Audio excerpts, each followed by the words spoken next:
What's good, ladies and gentlemen? Welcome back to the channel. I'm LotusAsakura, the one who never knows best, and in today's video we have some more Tekken 8 rank distribution data as well as some metagame things to take a look at. We did a video like this before, maybe two videos like this before, seeing like what the most common ranks were in the game and the different percentiles and everything like that, the characters with the best win rates and the characters who are used the most and everything like that. So we got that information again, so let's go ahead and dive right in. And I think we'll start off by looking at this monitor right here where you guys can see we have the rank distribution infographic brought to us by Twitter user AliFA.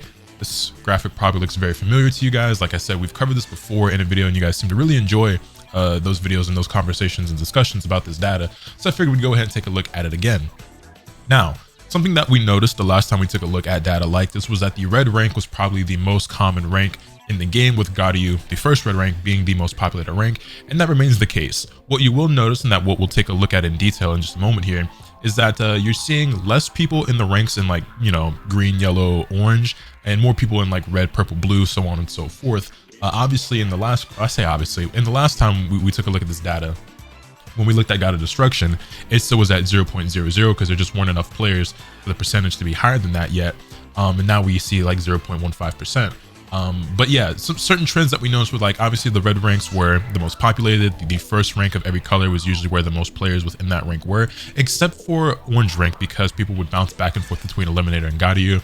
I noticed that was like the first hurdle, the first wall, like a lot of my friends and a lot of you guys would get stuck at, going back and forth between there. And obviously we know, so it's like the first rank of every color is usually the most populated. The first color, or the first rank of the next color, is normally more populated than the highest rank of the previous color. So if you take a look right at Mighty Ruler, you'll see that that has more players than Tenryu. Fujin has more players than Battle Ruler. Garyu has more players than Eliminator, and so on and so forth.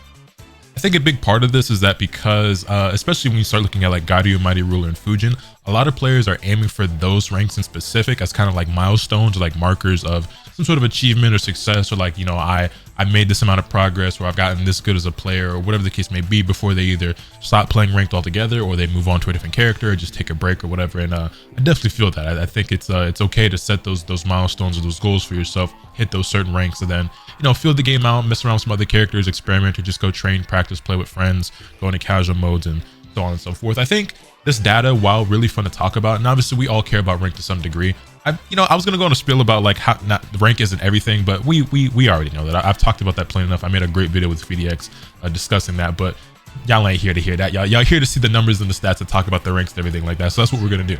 If we actually take a look at the second image here, you can see the difference in percentages of these ranks compared to the last time we looked at this data. I want to say that was last month, sometime in March. So now it's April. So what I'll actually do is open this image in a new tab and then zoom in. Give me just a moment here, and I'll actually pull this up bigger for us, and then I'll full screen that, and then we'll jump back over here.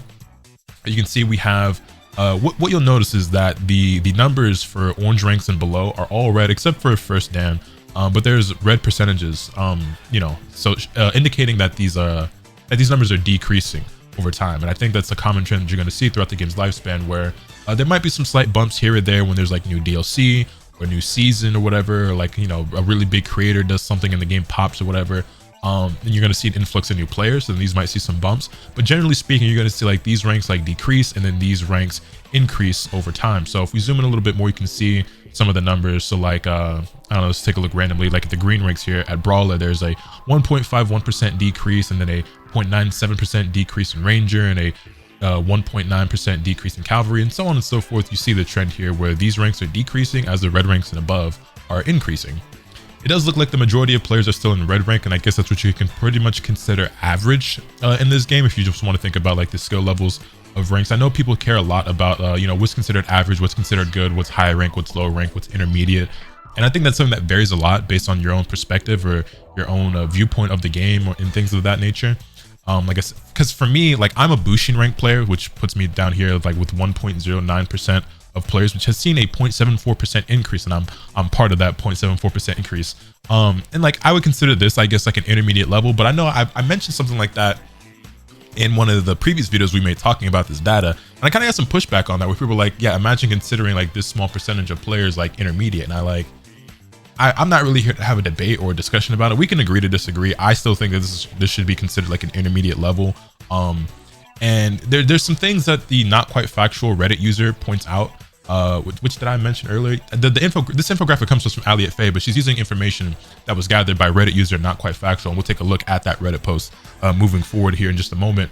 But yeah, even he was like, he wanted to gather data based on like Tekken King and above, because that's kind of what he would consider advanced. And when we got some information like officially from Bandai Namco during one of the Tekken Talk streams, they kind of were looking also at stuff that was like Tekken King or like Tekken Emperor and above for like what they considered advanced or higher rank or something of that nature. And that's kind of more so how I feel as well, but it's not that important at the end of the day. But what is interesting is like the percentiles and the percentages of like, I think people like seeing these types of numbers and these statistics of like, oh, I'm in the top 3% of players, or I'm in the 99th percentile and things of that nature. So let's go ahead and take a look at that, because like I said, Reddit user Not Quite Factual actually has that information for us. So let's go ahead and take a look. Also, a link to Elliot Faye's tweet will be in the description down below, as long as I'm not lazy and I don't forget, because I've been doing that a lot lately. Editor Lotus, future me, when you're editing this video, make sure you grab the links to this Reddit post and to the Twitter post. Put those in the description. Don't forget this time. All right, you got one job. Well, you got a lot more than one job because it's a one-man band over here, but it ain't that hard. Do it. All right, anyways, you can see here we have the percentiles for the ranks. We're jumping around a little bit here because there's some other data above this that we're going to take a look at, but since this falls in line with the rank distribution, I figured we could take a look at this. But I think I kind of want to start around Gairyu rank, since that's where the majority of players are, and that's about the point people are getting to. So if you made it to Gairyu, you're in the 47.56 percentile of players, and that's kind of like, middle of the pack roughly, so to speak. And then you get to Shinryu and you see it jump up to 59.11%. And actually, let me zoom in a little bit here, a little bit further on this. Is that good enough? That should be good enough, right? So you see the numbers here for you. I guess I could read them out to you, but Shinryu puts you in 59%. I'm just going to round these numbers up or down, by the way. Tenryu puts you at about 66%. Mighty Ruler puts you at 72%. Flame Ruler puts you at 79%. Battle Ruler 84%. Fujin is at 88%. Raijin is at 93% roughly. Kishin will put you at around the 95th percentile. Bushin, which is again the rank that I'm at, puts you around the 97th percentile. Tekken King puts you at the 98th percentile. Tekken Emperor puts you around the 99th percentile, and then you're really getting down to the nitty gritty, to the top of the top of the top once you get to Tekken God Supreme, and God of Destruction.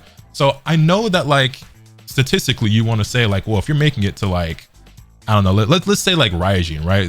Once you start getting like past the 90th percentile, when you're in the top 10% of players, you like, well, if you're in the top 10%, you've got to be pretty good. And it depends. I'm of the belief that you can kind of get to Fujin by only knowing how to play your character offensively and not really knowing a whole lot about anyone else's character or your defense, or a lot about your movement, or a lot about other general Tekken stuff. I think up to this point, I think up to Fujin rank, it's all about learning how to pilot your character.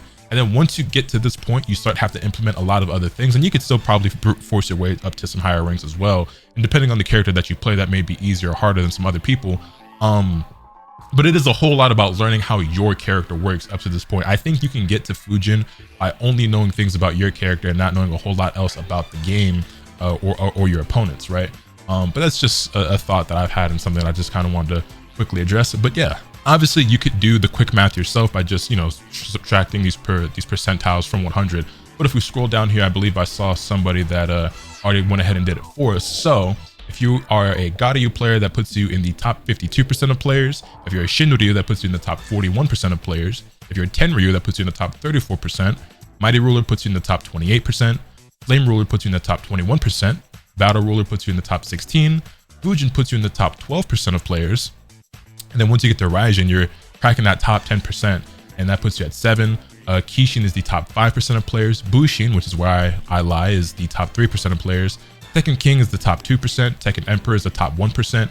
And again, once you get to Tekken God, Tekken God Supreme, and God of Destruction, you're really high up there in the percent. Or you're in a really elite pool of players in terms of not very many have made it that far as of yet. I think I probably could get to Tekken King right now if I really push for it. I don't play ranked as often as some of you guys would probably think, which is probably evident by the lack of ranked videos that I actually upload. And I very rarely even play it on stream. I kind of just play it on my own time here or there whenever I feel like trying to progress to the next point and seeing if I can implement all the things that I've been learning and practicing. But as dumb as this may sound, as silly as this may sound, I don't want to even try to get to Tekken King yet, because I think Bushin looks really cool and I like the way the badge looks and I like how it looks on my profile. So I don't really want to try to get the Tekken King. Just I'm cool hanging out right here for now. You know what I'm saying? I like the badge. I think it's cool. I'm gonna just go ahead and let that rock for a minute. Plus, I've been like labbing and experimenting with other characters and exploring the game more, playing with homies and everything like that. Obviously, Eddy just came out, and I played with him a lot, and I got him from beginner all the way up to Fujin, and that was a pretty easy climb. And we're going to talk a little bit about Eddy later. But yeah, that's pretty much the gist of the rank distribution data. And then we have some other things that we can go ahead and start taking a look at. So if we scroll back up to the top here, you see you have the rank distribution data, which we basically just covered, and then we have the character popularity. And what you'll immediately notice if we go ahead and blow this up is that Eddy has become the most popular character in the game.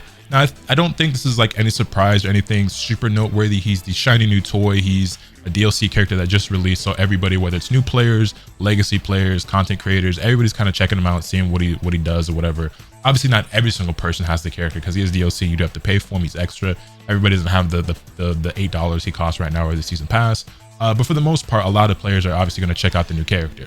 I think this is something that you're going to see reoccurring as a trend as every new DLC character releases. And while every new character may not be number one, they're probably going to be top 3 to 5 most played, at least for like that first week or so. And as you can see, this is data that was gathered from April 6th to the 8th. And actually, quickly, I should probably back out and go back to the little bit of the explanation that he has, where he says, I wrote some code to collect some replay data from the replay screen in game. I gathered around 664,335 replays and compiled some very rudimentary stats. And this is a follow-up to my previous post on this topic.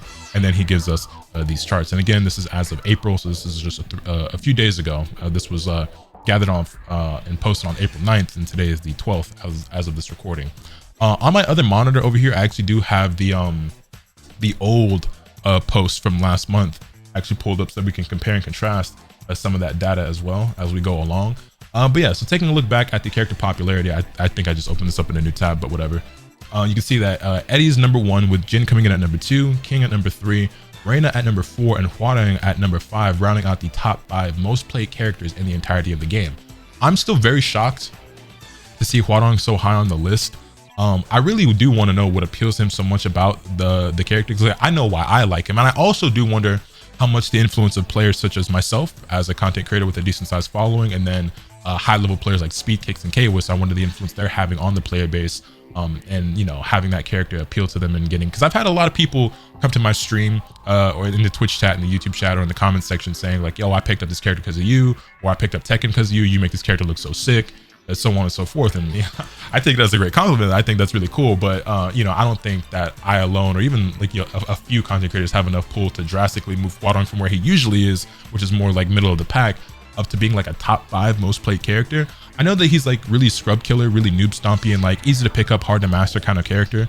But if that's the case, like there's other characters that you would see, in my opinion, if that's all that there was to it, that are higher, because when you have a character like Dragunov, who's very easy to pick up, very easy to master, and is significantly strong, you'd expect him to be way up here, you know what I'm saying? Or even a character like, let's just say Fang, who's also pretty easy to pick up and play, and is also considered top 2, maybe not 2 strongest characters in the game. You would also expect to see him a lot higher. So there's something else about him, whether it's his design, his moveset, his aesthetics, something that appeals more than just like the strength of the character or the ease of use, because there are other characters who are stronger and or easier, as we're saying, Victor, like we said, Fang, Dragunov, that don't have the same level of popularity, but it's interesting to note. Speaking of comparing and contrasting, by the way, to the previous data, if we take a look at the other monitor real quick, you'll notice that Jin actually gets a little bit of a bump. For the most part, the top characters are still relatively the same. You see generally some characters shifting 1 or 2 spots, maybe 3, but for the most part, everyone's in relatively the same place with the addition of Eddy. Jin moves from 3rd up to 1st. King drops down a little bit. Reina's still up there. Actually, Reina, okay, no, I mislooked for a second. I was gonna say Reina actually moved up, but she actually moved down just a tiny touch. But yeah, Kazuya is still really high up there. Dragunov, Law, Jun, Yoshimitsu, still pretty much all in the same exact spots for the most part, with some characters shifting a little bit. I think the biggest shift I see here, as I'm jumping back and forth between the monitors, is Azucena, who looks like she's moving from like the upper end of things, closer to like the more to the middle of the pack. So here, if we take a look back, I'm sorry if I'm confusing you guys a little bit. So here's the current data. You see Azucena's here towards you know, a little past like the middle, you know what I'm saying? This is more so the middle area. I guess I could go ahead and count here. We have 1, 2, 3, 4, 5, 6, 7, 8, 9, 10, 11, 12. She's 13th now in terms of overall popularity compared to where she was before, which is 1, 2, 3, 4, 5, 6, 7, 8. So she actually moved down about 5 spaces. And that's a trend that I noticed that you're going to see across a lot of these graphs, is Azucena kind of falling in usage and stuff like that. And I wonder how much of that is due to the nerfs, or people getting bored of the character, or people getting tired of being slandered because of playing the character and things like of that nature, the nerf probably does play a factor. There's some other things that were adjusted with the game that may or may not have had some impact on this data as well. But as you can see, for the most part, things are relatively the same. Panda, Safina, and Shaheen are still like the least played characters in the game. Kuma and Leroy still down there as well. Claudio, Raven, Jack 8, Leo. Like I said, not too much movement across these graphs. But not only do we have the character popularity across all ranks, we also have the usage rate for the characters at Fujin rank and above. And what you'll see here is that Jin actually becomes the most played character in the game at those ranks. And quickly, let me compare to... Yeah, we actually don't. So this time around, he did it for Fujin and above, whereas before it was for purple rank and above. So we don't have like the one-to-one comparison, but we can still take a look at it just to see, generally speaking, how much things have shifted, if at all. But yeah, Jin moves from what appears to be like the 4th place to 1st place. Huarong actually moves up to the top 3. And it's interesting to note that Azucena falls off dramatically. As you can see, if we take a look over at the other monitor, she was, let's go ahead and count, 1, 2, 3, 4, 5, 6, 7, 8th place again here for the advanced chart on the previous data. Now again, take this with a grain of salt because this was purple rank and higher, and now we're comparing it to blue rank and higher, so it's not really a fair comparison. But and then we take a look back at the new data, she falls off dramatically, going from what did we just say, 8th place all the way down to 1, 2, 3, 4, 5, 6, 7, 8, 9, 10, 11, 12, 13, 14, 15, 16, 17th place.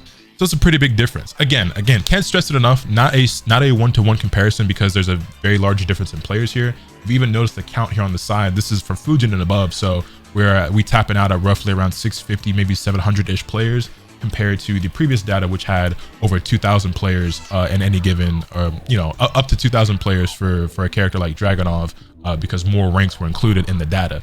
Even still though, even with that rank difference, I feel like that's a pretty big difference for Azucena, especially for a character again, who is as easy to play and easy to pick up and as strong as she is. But yeah, another noteworthy difference between the charts that I'm seeing is actually when it comes to Lars's popularity and his usage rate. And this is one of those things I was alluding to earlier when I said that the current patch or the previous changes may have had some impact on the data. As we see here, and again, purple ranks compared to blue ranks and higher, but it is what it is. Lars is sitting around 14th place.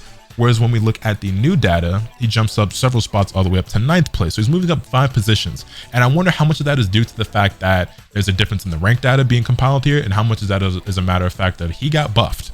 A pretty noteworthy and significant buff that makes him a much stronger character, even though he was already pretty good to begin with. Again, not that he was top tier or like broken or anything like that, but I thought he was already pretty damn good.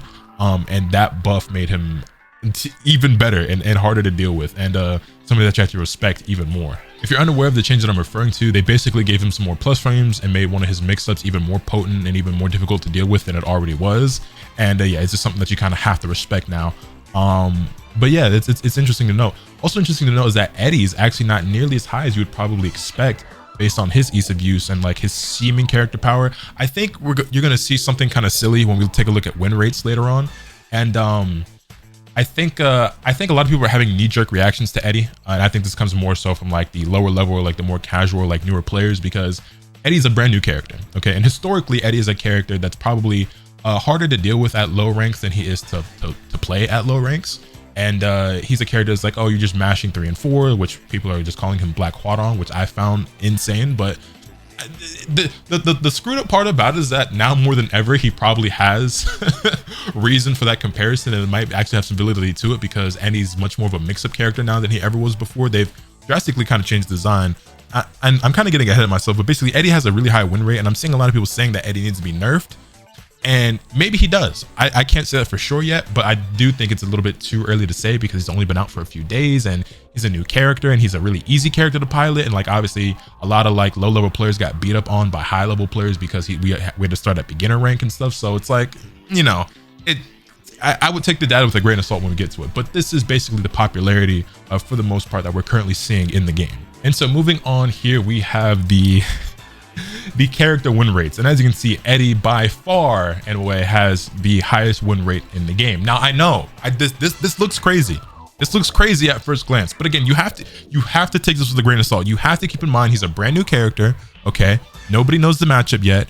Even legacy players have a lot to learn because he's drastically different from his design in previous iterations of Tekken or of himself in prior games. Okay, so there's a lot of new things to learn about the character. He's also easy to pilot, and a lot of players had to start at the beginner ranks, and so we got a lot of free wins because we were fighting people who were drastically below our skill level. So this is very, very skewed. Okay, I have zero doubt in my mind that this will go down a lot in the coming weeks. Okay, he might still be pretty high on the list, but this is going to drop dramatically with some time. Okay, so I know that this looks crazy at first, but I feel the need to disclaim that, hey, look, it's not going to be like this for very long. Okay, but what you will notice is that outside of Fang, who actually is a really, really strong and powerful top tier character, the majority of the characters, and arguably Eddy, only time will tell, that you see with the highest win rates are not necessarily top tier characters, but the characters that you see the least. So Kuma, obviously not a very popular character. Fang himself is also not a very popular character, but he's genuinely very, very strong.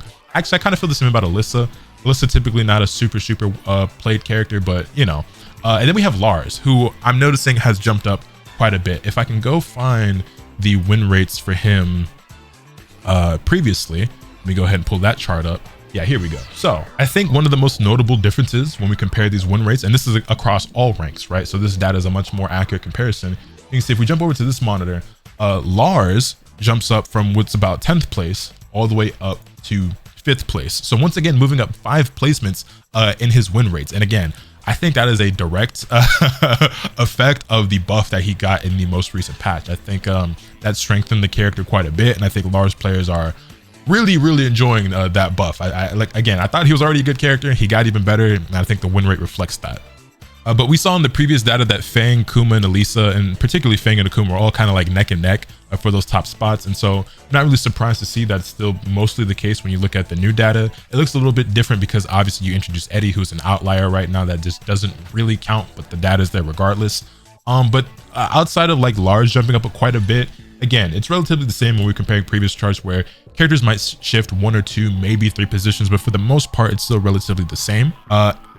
And what I will say is that it looks like the Reina players are still getting bodied for the most part. And frankly, it looks like Huarong players are still getting bodied quite a bit as well, despite the fact that everybody says he's a super scrubby character that just gets you a bunch of free wins. But I'm not saying anything, I'm just saying. Same thing goes for Xiaoyu. Xiaoyu is another character who I think is actually really, really powerful. And people were kind of clamoring for nerfs for her, mainly when it comes to like the AOP duck stuff. But yeah, she's not winning very much, and I wonder how much of that is just due to the fact that she's a specialist character who's very difficult to master and is kind of hard to pick up and play, or Xiaoyu players are just bad. You know what I'm saying? It could be a combination of all those factors. I think the same things could apply to like Kazuya, Steve, Reina. Asuka's a character who might actually legitimately be very, very weak. Same thing goes for Steve. I can't really say for sure yet. But June is a character who's considered very, very strong, has a low win rate. Azucena is a character who's considered very, very strong, has a low win rate. King, a character who's considered very, very strong that I think is super easy to play, much like Azucena, and is very, very powerful. Very low win rate though. And you know, part of that is probably that these characters are getting played a lot by players who are being told, hey, this character is very strong, very easy to use, you should play them. And they're maybe not necessarily all that great at fighting games, so they pick this character up thinking that they're going to get free wins. And this could apply to Huarong as well. And then they don't actually end up getting those free wins that they thought that they were going to get. And then Reina just being as popular as she is, but probably a lot harder to pilot than a character like Dragunov, for example, right? Again, not netting players as many wins as they probably expected based on what they were told by other people. But again, links to the Twitter post and this Reddit post will be in the description down below if you want to go ahead and check out all of this data in detail for yourself. But then we also have the character win rates across Fujin ranks and above, and we can see a pretty big difference, I would say, in the data that we're seeing here, where Huarong is actually the second lowest character in the game when it comes to win rates at Fujin or above. And you know, I speak a lot about Huo obviously because it's the character I play, so I just kind of have a perspective or, you know, an opinion on him more than some others. But he definitely seems like a character that could carry you for a while because you just don't know the matchup and you're just mashing. You can be kind of scrubby, and then you get to a certain point, it's like, yeah, that shit not really gonna fly no more. You're gonna actually have to learn how to play the game. You could probably say the same about Raven because nobody knows that matchup, and Leo as well with the stances and the plus frames and things like that. But Eddy remains undefeated, not in the literal sense, but very much so the character with the highest win rate. Panda's really high, Victor as well. And again, Lars, very, very high on the list. I don't think it's a coincidence that Lars gets a pretty significant buff and is one of the only characters that gets a buff of that stature. And then you see a jump in his win rate. I think that is a direct correlation, and I could be wrong, but y'all let me know what y'all think about that. Interestingly enough, Steve actually a character with one of the higher win rates in the game. Like, what is he, roughly top 10? 1, 2, 3, 4, 5, 6, 7, 8, 9th. Yes, so about top 10, or really literally top 10. Because he's considered pretty weak and pretty difficult, and yet he's really high up there, and Leroy as well. But you're still seeing the same trend where like you have a couple of top tiers, and it seems like that's what dominates these top 10s of characters with the highest win rates, whether that's across all ranks or at the highest ranks. It's the characters who are played the least, so people are the least familiar with the matchup, and then you have a couple of the obvious top tiers like Fang and Dragunov, and then Victor gets thrown in there as well, because I think Victor's also like super easy pickup, scrub killer, noob stompy, just kind of do random stuff, and you tend to win some games kind of character. The biggest outlier I would actually say out of this top 10 is probably Lily. Yeah, pretty interesting stuff. And then he has some other things that he goes on and talks about here, such as his methodology. And there's also the note somewhere around here that I mentioned earlier where, let me see if I can find it. Oh, it's right here in front of my face. Where he says players are split into beginner, intermediate, and advanced tiers based on their rank. Beginner to yellow ranks are considered as beginners. Orange to purple ranks are considered as intermediate, and then purple and above are considered as advanced players. I wanted to consider only Tekken King and above for advanced, but there's not enough data for that at present. And that's kind of like, if you were to ask me what's considered like an advanced player, like when do players really start, you know, showing a difference between their skill level compared to some of the other ranks, Tekken King, Tekken Emperor, that's kind of like maybe where I would start saying you're seeing a difference. You know, and that's just based off my own personal experience and obviously just watching a lot of the game. Because like I said, I'm Bushin, so I'm fighting players who are anywhere from, well, I've experienced everything from beginner rank all the way up to God of Destruction. In fact, probably saw some of the gameplay that I used in my video yesterday. I fought like a God of Destruction Reina, and I fought my fair share of God of Destruction players at this point, and you know, getting washed by some, holding my own against others, but you know, either way. And then he conducts his own analysis at the intermediate graph and says, it would seem that the average Tekken player is really struggling playing against rarely seen characters such as Panda, Zafina, and Jack 8. Fang is probably the most powerful at these intermediate levels outside of Eddy, but I think it's too early to seriously consider his win rate, which again, I strongly agree with. I think it's just way too early to say whether or not Eddy is broken or overpowered or anything like that. I think a lot of it comes to the fact that he's brand new, and with every new DLC character, you're probably going to see a lot of free wins against certain levels of player, just because nobody just really knows how to deal with him yet. And then he also shows this tier list here that was made by Atif, who I'm sure a lot of you guys are familiar with, very strong Pakistani player. And I hadn't really looked over this for myself before, but in the OP tier, he has Dragunov, Azucena, Fang, and King.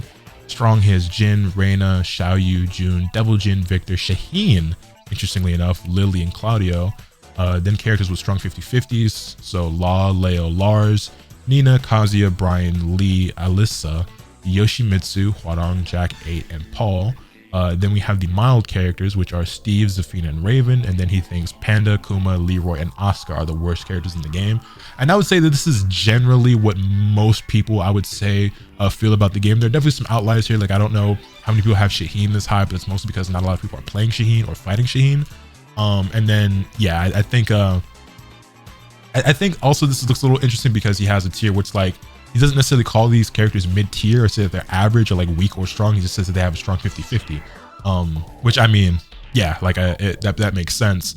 And then these are generally considered some of the weakest characters in the game by most people. And then I don't think anyone's going to really argue with this top 4. You might throw 1 or 2 other characters up here, in my opinion, but you know, that's neither here nor there. Lily actually is a character that I know I said that she's pretty average, but I do think that she's pretty good, maybe a little bit above average. But I think overall character power in this game is very, very high right now, so even the weak characters have some sauce to them or have some stuff going for them. Like if I were to make a tier list, the lowest tier might be like A or B tier, just because it feels like the trend in modern fighting games these days is to make the overall roster just very, very strong.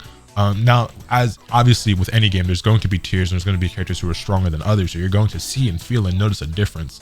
But at the end of the day, I do think that right now this is a game where you can pick anybody and win. I mean, we're seeing players see success with characters like Asuka. Like if you look at King Ray Jr. in the events that he's participating in, we're seeing him perform very, very well, regularly place top 8s and enter grand finals, even win events playing as Asuka, who's considered like a bottom 5 character. So I think to wrap up this video, we'll go ahead and read what he has written here. And it says, though the Fujin win rates are not super precise due to a low amount of data, we can see some general trends emerge. Mostly that in the data, the vast majority of characters actually have fairly similar win rates. I think it'd be argued that Dragunov is the best character in the game right now, being in the top 5 according to data and topping out Atif's list. Similarly, Asuka is probably very low tier, and I think most people would agree that I don't think anybody has well, except for Dragunov players, but I don't think anybody has Dragunov lower than like second place in terms of the best characters in this game. And I think Dragunov's the best character in the game. Interestingly, it would seem that Dragunov is one of the few places where the data matches up with the tier list. Seemingly, low tier characters like Leroy are middle of the pack in the data, and high tier characters like Shaheen are lower down than expected. I put this down to the variability inherent in the data and the fact that Atif's list is geared towards tournament play at a level even higher than the advanced players in my dataset. Perhaps in the future I would do a follow-up post using only games from Tekken God and above, but that is beyond the scope of this particular report. In summary, we simply don't have the data to really say who's broken at a high level, and at the intermediate level, the game is rather balanced unless you play Kazuya, Steve, or Reina, or if you play a rarely played character like Zafina or the Bears. There are still possibly some insights to be gleaned, however. Alyssa, Lars, and Steve seem to do better at advanced skill levels than pro tier lists would suggest. Perhaps these characters are sleeper hits and there's some factor allowing specialists to perform better than expected.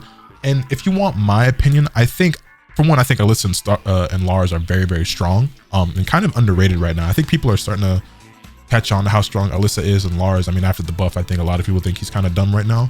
But a character like Steve, I think, is like lesser played, so people are unfamiliar with the matchup. And also a character like Steve is one of those characters at the low level you're probably not going to win as much because he's not as easy to abuse really dumb stuff with.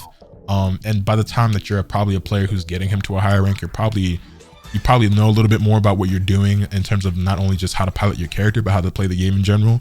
And that's probably why he sees a better success rate at a higher level than a lower level. It's just the theory, like there's obviously so many variables and things like that, but that's just what I would guess. We also see Azucena with a lower win rate than I expected. Perhaps we've all learned to deal with her, or perhaps her nerf from the most recent patches really affected her win rate. I think it's a combination of obviously the nerf coming into play and probably less people playing her as well. I don't think that she's gotten like substantially easier to deal with. I think she still has a lot of very powerful tools. The while running 3-2 was just one of the biggest examples.